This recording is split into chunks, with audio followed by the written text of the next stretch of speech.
अहानबमक्तदा मणिपुरी वारी तामिनसी YouTube channel बु येंगबिरिबा खुदिंगमकपु हेमचंद्र सोइबमना तरामना ओक्चबग लोइनना नोलुकना खुरुमजरी लाइफदबी हारिबो वारी असिगी अहुमसुफ सरुक मियामदु खुदोल तमजरी वारी असिबु इविरकपी रोनिबला ओक्रम मयाम पुन्ना वारी अमुक तामिनरसी मपादुसु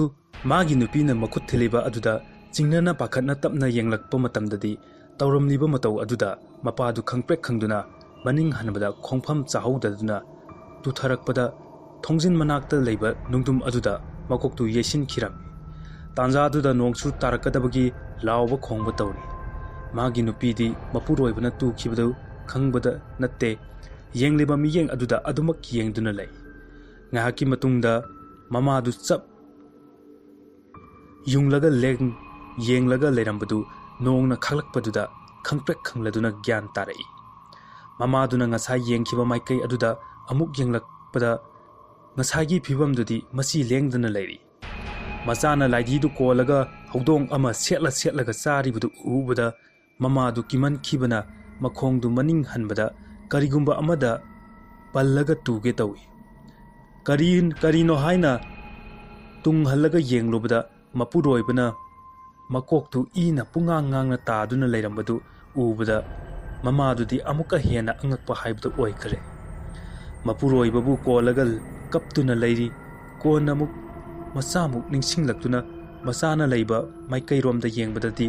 masadudi machinda itaitain tairaduna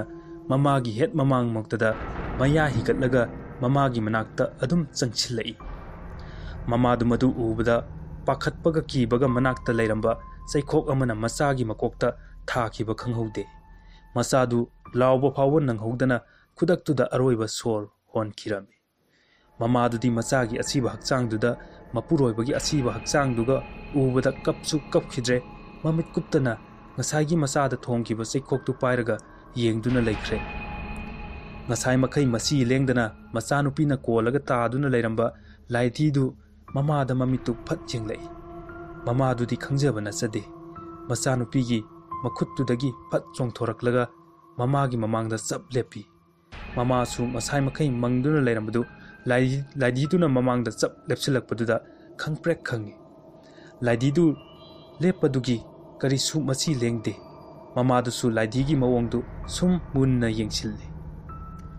laididuda sum yenglambadagi laididugi mamitu khanglaw lawthoklaga maya kathoklaga mamadugi manaktamna chongsilai mamadusu pakhatuna makhutna pairamba sikhoktuna laididuda thongkhiba khanghaude laididu laibak makhada i nai pumtai tairaga takhirami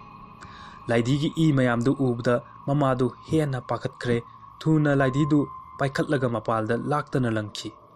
laididu mamangda leiriba pukri adugi mapanda takhirami nongga tabagal laididugi i singdu pukri dugi mapalda tanatana pukri dugi isingdusu tasin khirami somdana mamadu thauri ama pairaduna chaksang adu tamna changsilaktuna masa amadi mapuroibabu yenglaga makholi thokta mapi tana kappi mapuroibagi makhongda kurumlaga masagi mamaida amuk chuplamlaga thauri aduda mangaktu thujillaga adumak aroiba son hon khirami numitugi ahing aduda thokleba akiba amadi angakpana thalaba thogdok adu laikai mayamna nungaina ramde laikai singnadi laididugi wari khangdabanina mama mappa masagi mathau pangthokhraba matungda tha amamuki matungda laikai aduda mahoksagum manadaba kya tawrakle ahingda angang kappa pukri mapanda juju tawduna wari sanabagi khonjel kaya miyoi singna tava thengnaba kya haurakle thengnabata natana asi ana phawa yawba haurakle mafamdu leiba kinarakladuna leiba ngamlaroi haina miyoi kaya khul adu thadoknaba haunarakle kul adudi yum manga taruktang ngairaba matamda kuldugi miyoi kharana maiba ama kauduna aja putha puja tawthok lambadagi karisu tawkhidre hana kulgi miyoi singna leiramba yum singdo sidokho haibadagi loina sidokhre adusu nakhoina leiramba yum adudi sidokpa yaroi mafamduda lai fattaba si fajillaga thamgadabani aduga yum asida kariguma mi leinaraklabadi makhoigi angang ioi oibududa fattaba si changani hairakhi thadoi memigi wahaidu tabda makhol thokna kaplakle Memisu Tadoi Mataudu, Nungai Traduna. Inau, a wafam se, Nakoida Losilaga Tambagidama, Nang Aibu Waroganuko. Aina di Hayoksi, Paniam Hijabani, Maduda, Nakoita, the Nakarisu Torok Trabasibu, Haujikti came to Rock Loriderona, Haidum, Haiduna Wahise, Hairurasu, Nakoinamo, Lahaning Dabatar and Nikanduna, Wafam se, Adamuk Losinduna Town Krabani. Aduga Naha Nomasu, Nongalam died the Nangina Sanupina Pukri Mapanda, Ladi Amagawari Sanaramba Tengnakiba, Kuradusu, Hojik Noxet Nara, Zorol Paron, London lay Heidi. Nahakti Nasana Taibang Porapunumitu, Nangdi Kanglam Loy, Nakogi Pukri Mapanduda, Angang Amana Sita Sita Nopudu, Ai Kaktanatana, Nakoita the Sutaki, Numitudagi Langlendo, Kainhomadi Taurani Haina Kanki. Matung Tarakuda, Equina Sunakoi Imundagi, Kiba Konzel Kayataraki, Aina Sunangon the Haige Kanmasu, Nangna Nomata Sumasigi Wahodorak Tabana, Aina Hodok Pangam Kidabani. Tadoi Memigi Wadu, Matsin Kumlaga, Cup Tuna lay, Dari. Tadoina, Ise, Aduti, Equi Hojik Kaidogani, Masibu Panabaki Pambai, later Roidera. Karigi Laitani, Aina Atapa Kul Amataki Afauba Maiba Amaga, Tana Rabani, Mahak, Hayengi Matang Lakani. Isiana Maibatane Haibasi, I wonder Hana Kangan Bilam Dribukari. Inau, Wakala Nakankinu, Hana, Aigisida, Tana Raga, Wana Nanga Waris Hanaragi Kanduna, Aina on the Wapamsi Kangan Aina Sunakoi Imunda talk labor Kayado, Kang Badagi, Aina Karam Namasibu, Ngamnaba, Pambai Tirakpadagi, Ai Mai Budugatana Kibani. Pare Hayang Matangdo, Nang Lao, Aduga Mai Buduga Kopna Waris Harasi, Langlendi Kamdo Hori. Tadoi Masa Langland Palapuda Pok Hogotana. Ise, Aisado, Halaglam Lani, Hangchito Aishodana Laklage, Aichalage. Asumna Tadoi Tapping Chansatki, Memidi Tadoigi Maika Yangduna Nungaitan Lehori. Tadoi Manglaga Lakpana Mayungi Kontong Yoksalakuda, Karigumba Amana, Kangin Ilakpaduna Taurai. Tadoi Gyan Kangta Tarai, Mangwanda Ilakpatuda, Ingakna Mamaidu, Layduna Yang Lagale. Adubukana Sulaibu Udabduda, Babna Oramlani Kanduna, Yumtam the Sanglay. Sumang Yoksilakuda, Imunda, Murum Swanbagi Konzel Tarai. Tadoi Pakatna Sensilak Padadi, Yumyai the Langlenga, Ladi Aduga Waris Hanaduna Layram. Tadoi Masabu Kaugeta Ubuda, Ladi Aduna, Mangwan the Onsilaklaga, Anganga Ahangagi Konzelda, Nangduna Hari. Nakoina Aibu Mafam Sidagi, Tahanaba Zatkinaba Hotnariba Adu, Kaidung Nung the Su Oitok Loy. Aina Mafam Sidagi Zatko Hirabdi, Nahaki Nasa Sisu Pukini, Udanadi Kat Zat Loy. Asi Hiram Laga Laididu, Hanagum Tumin Laikiram. Aduga Masanupi Langlendu, Kudak to the Karisuto the Namatanta Lebak Makata, hide her kiram. Tadoi Masagi Manakta Chensili, Masabu Konduna Kapse, Masabu Pamung the Punchin Biraga, Hibhalami. Yumyai the Tolakpada Laididu, Taduna Lerami, Laididu the Tadoi, Nak Yengni, Laididu Amuk, Puraklaga Masanupi Manakta Tamlami. Tong Lonsilam Laga, Memi Hoida Prap Lai. Memi the Wari Pumbadu, Tambadagi, Mai Budunga Simak Laknaba, Hiduna Pau Pikre. Mai Budu Lactring the Som the Mai Butomaldu Kauraga, Langlen Bugian Tananabu Hotnari, Langlen Gian Karakara, Taragasu, Soror Palor, Rolaga Lady. Matamna Asum Hokibana, Numit Tasilakle, Langlen Su, Matam Dupau Gian Tamalak Tabudagi, Tomal so Number Upai Tibani. Adubu Parakpako Tabudagi, Atapadagi Mai Budu Lakpa Makoi Pulap Imundu Tong Lonsilaga, Mapanda Punna Nairare. Tadois, Asum Tingzilak Puda, Masado Pakatpa Horakle. Amuk Sukapi, Mamitu Sutongalda, Amu, Mangak Tangatuna Yang. Tanzadu the Yam, Akan Banuksit, Ama, Tongal the Gisumang Duki Akoibda, Huru Umlam Laga, Sumang Mayai the Labor, Tulasibong the Sub Lekirami. Mayam Tauribudu Amaga Yang Naduna, Tumina Lane, Walang Karisu, Haineramde. Tomal Mamit, Nahak Ushili, Kona Amuk Mamitu Tapna Pangtoraktuna, Nokpetawi. Haujikti Warranu, Nakoya Awaba Pumba Koklani. Tadoiga Memiga Maiba Tomalgi Wahaiduda, Tomal the Pulap Yanglai, Tomal di Tongal the Nokpet Tona, Mamitu Yang Duna Lerami. Tadoi Hoisu, Tongal the Yang Bada, Karisu Labor Uramde, Tongal the Mukyang, Tomal the Mukyang, Tauring a Tongalgi Kontong Yorkadaba, Kara Watling Ida, Angoba Pajom Setpa Kokta koyet yettuna miyoi ani amaga loinana konthong tamna lakli madu ubda thadoi memi da yenglai memi su thadoi da yenglaktuna momon nokna mani haibagum mangak nomna rei thadoi su masabu karisu tawraroi khanjaduna momon noksarai maibadu asum lapna konthong mapa yokslakli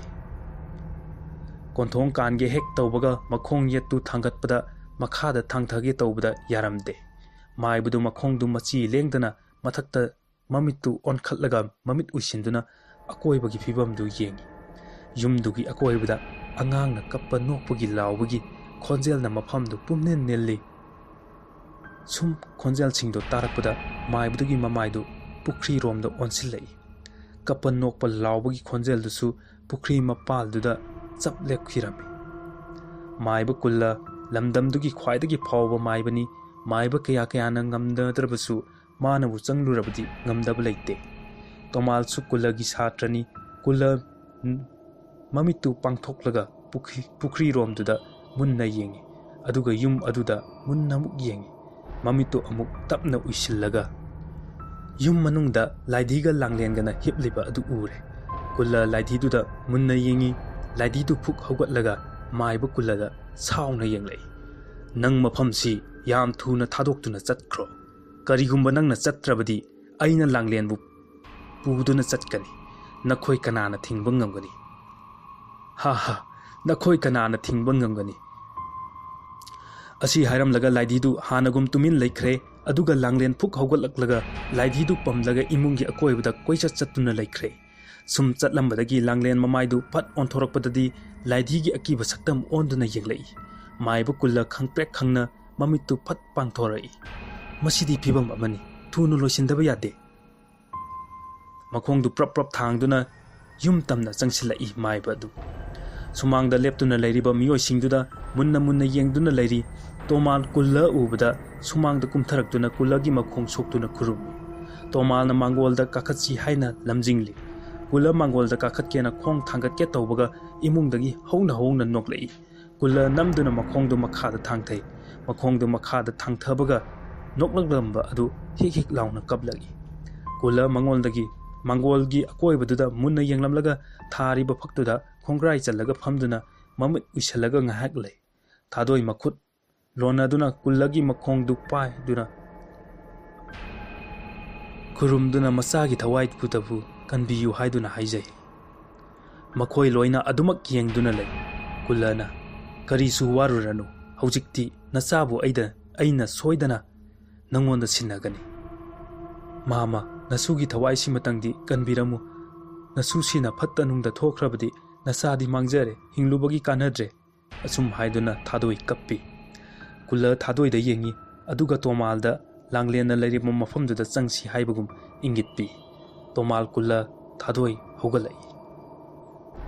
kulla maga lakminaba naha ani tuagi khawdu lauraga mana amuk yansinduna tomalgi matung inarai tomalna mang thaduna thong hangdoklaga thadoina maning thangduna imungda punna changminarai ngasai makai machi lengdana wa faw chumna ngangdana leiramba langlen maibu kulla changapgi samen phangbaduda ngangba haurai kulla na tomalgi makhuttu pharaga ma khakta changge hairaga manungda sangki aduga thong lon sinkhirami ngahakti ichikchi thadoi tomal karibu torakatagi khanbada masadu ipa pakhatse tumin laikhibuda pakhal aduna tomalna thongdu paigi hek tawbaga manungda langlena kanna amuktang laurami tomal thong paigi torambudu khangduna khangtha thadoi langlena lauramlaga tuminna laikhibuda hena mit paina rakle tomalda thadoina thongdo hango haibagum ingit tawrei tomal su thongdo hek hange tawbaga manungdudagi kulla thongdu phat haidorei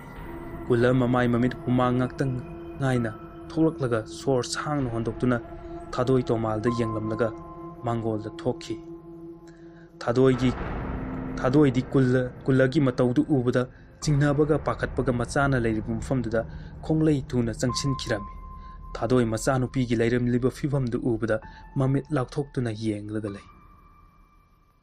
ahum suba saruk matang sida loisinjare wari asigi matangda comment thambiramu haijabga loinana Hemchandra Soibamna amukka hanna tabiribamdi yengbirib khudingmakpu